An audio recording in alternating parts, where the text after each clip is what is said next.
वासानेच भूक वाढवणारं हॉटेलसारखं पालक पनीर.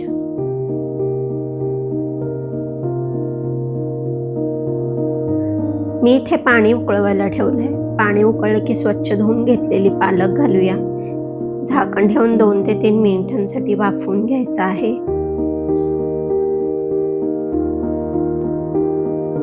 आता पालक काढून लगेचच थंड पाण्यात घालून ठेवायचे आहे. त्यामुळे पालकचा रंग हिरवागार राहतो. कढईमध्ये तेल गरम झाले की जिरे घालायचं आहे. जिरे तडतडले की एक कांदा बारीक कापून घेतलाय तो घालूया. खलबत्त्यामध्ये बारीक केलेला 8 ते 10 पाकळ्या लसूण घालायचे. 2 हिरवी मिरची बारीक कापून घेतली ती आणि मीठ सगळं चांगलं भाजून घ्यायचं आहे.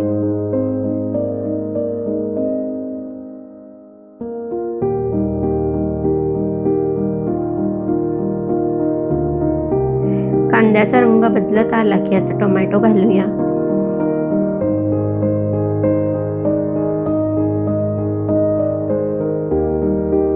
एक एक करून मसाले ऍड करायचे आहेत.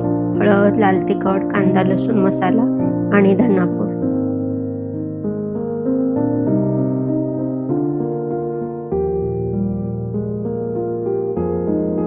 मसाले न करपता भाजले जावे म्हणून वरून थोडंसं गरम पाणी घालूया. आपलं पालक उकळवलेलं पाणी आहे तेच वापरायचं आहे. 2 ते 3 मिनिटे व्यवस्थित भाजून घ्यायचं आहे.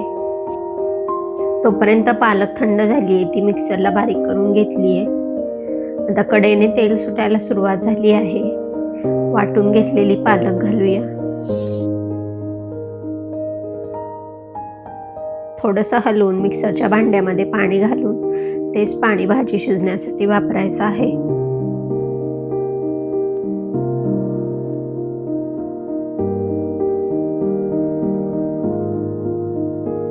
पनीरचे तुकडे घालूया. मी पनीर शॅलो फ्राय केलेलं नाही. तुम्हाला हवं असेल तर तुम्ही थोडंसं तूप किंवा बटर घालून थोडंसं शॅलो फ्राय करून घ्या. 10 मिनिटांसाठी झाकून ठेवूया.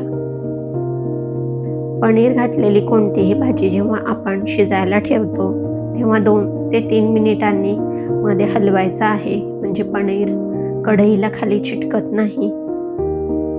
वासानेच भूक वाढवणारं पालक पनीर ऑलमोस्ट तयार आहे. वरून थोडंसं तूप घालते. तुपाला पर्याय फ्रेश क्रीम, बटर काही वापरू शकता.